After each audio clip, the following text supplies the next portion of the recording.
that group brings, I guess, do you think that, because I guess the one risk, longer term is that maybe they don't have the same emphasis and culture within customer care, and that area of differentiation becomes less of a differentiator? I guess, do you have a view on whether they seem committed to that and they're doing the right things or not?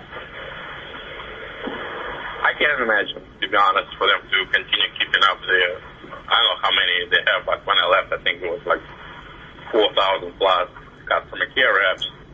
And, you can imagine the expense of that.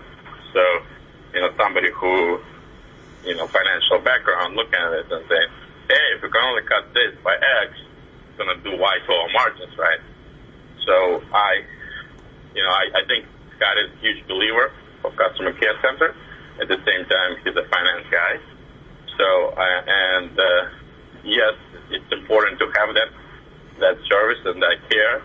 I don't know if it's important to have it at the sheer size that GoDaddy has, because, as you know, those agents are expensive, and all the infrastructure behind it is very expensive as well. So I would perceive them reducing it as a percentage of total, going forward, if they haven't done it yet. That's how I would think about that. Did you think that they were taking effective steps to, make that more efficient? Maybe by, deploying people in lower cost areas of the world, or other steps? Yes and no. It's hard. You can say, hey, we can open this amazing center in Philippines, and the accent is pretty light, et cetera. But it's not as black and white as, when you really go through that. So yeah, there was some efforts. I think there was some successful efforts, but I can't imagine, taking the entire, customer care of the United States and put it elsewhere, like some of other tech companies that are in hardware, et cetera, have done, because there is a lot of relationship those agents have with customers. There's a lot of account management work being done, et cetera, which is pretty cool, to be honest. To have the relationship between customer care center and some of the customers they have. Again, but I won't have it at 3,000-4,000 people scale. That's just my opinion. How sticky are their customers? How good are they at retaining customers that have bought, the main products?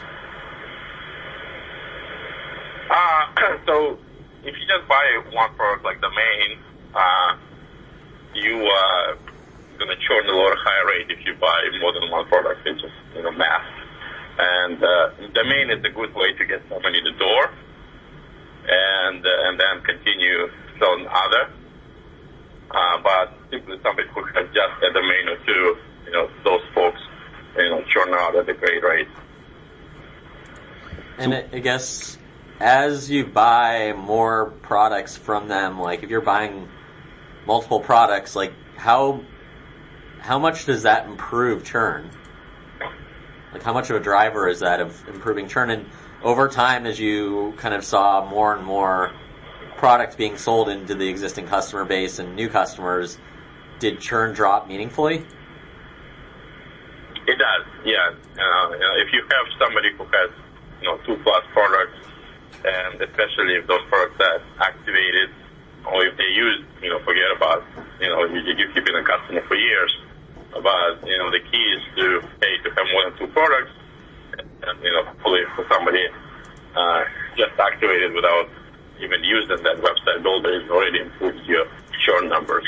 So yeah, there was a meaningful impact when you cross-sell to somebody who just owns 1 or 2 domains.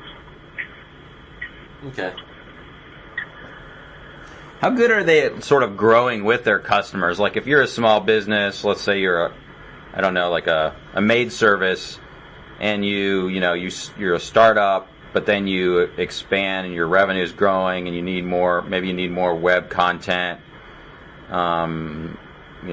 expanded hosting or whatnot. Is GoDaddy good at keeping those